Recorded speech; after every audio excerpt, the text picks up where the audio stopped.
Hi guys, Nia here with another long update of Lifestyles of the Geeks and Gamers. I'm really bad at this. Sorry about the backlighting being all terrible. I'm at my grandma's house and I don't know.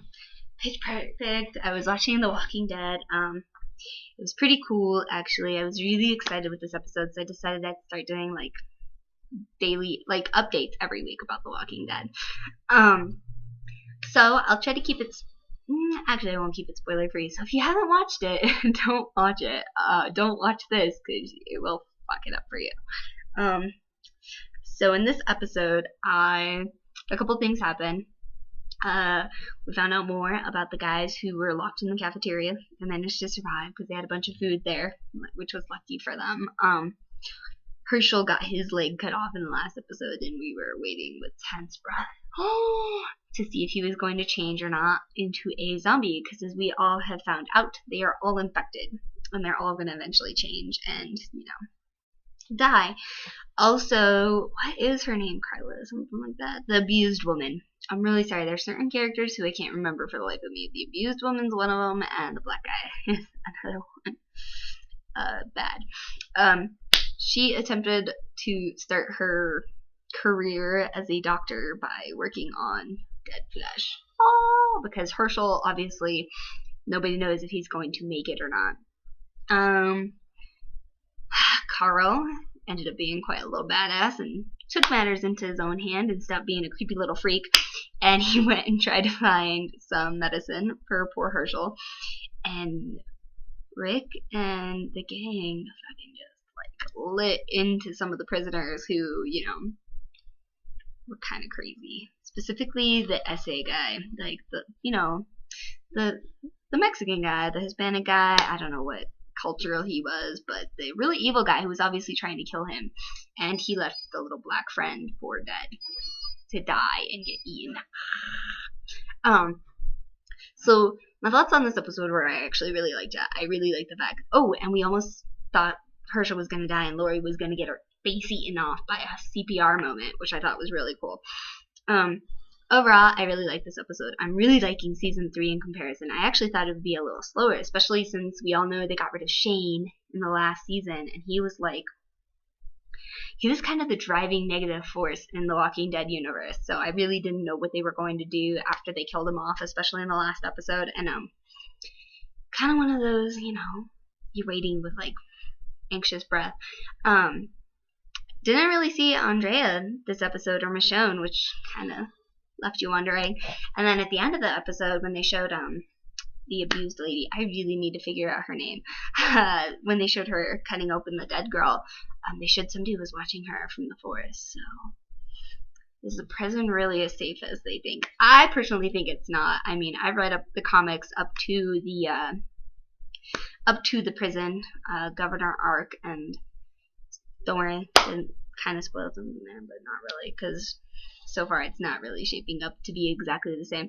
But I don't think the prison is a safe place. I mean, if it was a zombie apocalypse and it was me and I saw a big, well-fortified place, I'd be like, oh, this place is kind of cool, but if it's well-fortified to keep things out, it's also well-fortified to keep things in. And if the prison barriers ever fail, or they just somebody from the inside betrays them or something, I think they're gonna be in for a world of hurt. I don't know. I just think that they're gonna get comfortable like they did at the farm. They got too comfortable at the farm, and look what happened. That big giant ass hurricane, and a lot of people died. So I think it's gonna be along the same lines there, except it's gonna be worse because now they have Lori and she's all preggers, and I do wonder about her and the pregnancy because, like she said, what happens if she dies? Will the baby, die in her? The creepy thing from a few episodes ago when she talked about the possibility of a stillborn, and is the baby infected, and would the baby eat its way out of her? And I got some really awesome alien imagery from that statement. I was like, alien baby! Or Twilight. Anyway, I don't know, something was stuck in my throat. So, I think it's really cool where they're going. I think Hershel may survive. They might have gotten it chopped off in enough time. I feel like he would have changed, or he's changing very slowly is my thing, because it's injected through blood. Like, he already has the virus inside of his system. He was bit, like plains of. I didn't get why he didn't double tap that walker, like that the dead zombie that was lying there. I was like, double tap, double tap, double tap, double tap. It's gonna bite you. It's gonna bite you. Oh, I don't know how many other people thought that, but I did.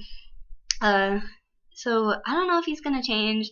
In the comic books, a similar character, Dale, who was still around for the prison arc, who obviously isn't, he did survive an event like that occurring. So I don't know. I just don't, because this is a little bit of spoiler that they gave us in one of the trailers, but they showed a cross, and I don't know who that belongs to. If that's going to belong to Hershel or another member of their party. So kind of waiting for that, like really interested and excited in seeing that. But when Lori was giving him CPR, I was like, stupid woman, like if he's turned, he's going to bite your face off. Like, it's gonna be just, oh, the imagery of that would have been terrible. Speaking of the prisoners that they came across in the last episode, I'm happy that they freaking just macheted that guy straight up in the face, because he was bad. You could just tell he didn't want to share. He wanted to like shoot Rick. He wanted to take over. I'm pretty sure if he had seen the ladies, he would have raped them. Like, he struck me as like that high, like, prison mindset. Like, this was his home, and maybe he had been a good guy before, I don't know, but he struck me as bad news. And plus they kept throwing the walkers at Rick and the members of the other party trying to take over, and it was just, it's like with Shane, like, you can't have two alpha males in a party, and I kind of wonder if that's why Rick, like, just hooked him right away, because he just could tell, like, instinctively that here was another Shane type figure who needed to be removed, if that makes sense. But I was really surprised he left the skinny little black guy for dead. Like, he let him outside, they closed the freaking gate, and he was like, you better run. You better run, son. Run, Forrest, run. I'm just kidding. I'm sorry, I'm being a nerd. But I legitimately just was like, mind blown. So Rick is definitely becoming more harsh in this world. I feel that his morals are kind of being compromised. He's less wishy-washy than he was in the first season, or even the second season, which I thought was really good. And I'm really happy that Shane is no longer there as an influence on Carl, because we saw that he was a less psychopathic little guy, except he did talk back to his mama, which I thought was awesome, that the blonde was like, yo, that's your mama, you talk to her right, boy, because that's an example of like Shane's leftover influence on him. So we'll see if Carl becomes like, you know, a somewhat adjusted little kid. It's gonna be hard for him. He's growing up in a world full of zombies. Lori's now pregnant with another kid, which makes things really weird and awkward for him. Shane died in the last episode, and I'm pretty sure he knows that his dad killed him. I think he does. I can't remember if they had that conversation or not, but there's a lot going on there, so it's just one of those things where we'll see what's gonna happen. I did feel really bad for that big black guy who like wandered away from the group because he got scared, which would happen. I mean, you've been locked up, you don't know what's going on. And he got scared and got gouged in the shoulder by the guy who like took off his wrist. I mean, that guy was done. You know he was gonna turn into a walker. He was gonna die, and I felt really bad for him because they were like sitting around discussing his fate, and like you could see on Rick's face he knew what was gonna happen, but he didn't want to do it. And then the freaking Mexican guy just like went bat crazy and killed him.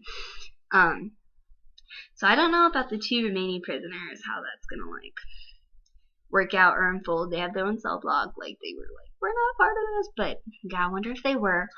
I personally think that we're not gonna see them too long in the prison. There were the people watching in the next week's episode, like next week on The Walking Dead, we finally see that Michonne and Andrea, they meet up with some people who have like military weapons. So I don't know. I think if you make a really secure place, then it's going to attract attention and people are going to want to come to it. Just like the people from the last season who were exploring the town and they were like, oh, you guys have a farm? Like, take us to it. And they were bad news bears. So I don't think that they should be getting too comfortable at the prison, just at all.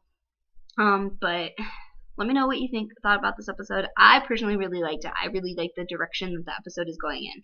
I like the fact that they all know that they're infected and that, they're probably going to die. And if you notice, like, the concept of them finding other survivors has, like, really dwindled. They're really getting into, like, this, like, hyper pack mindset where they're just, it's their pack and they don't want people from the outside coming and becoming a part of it.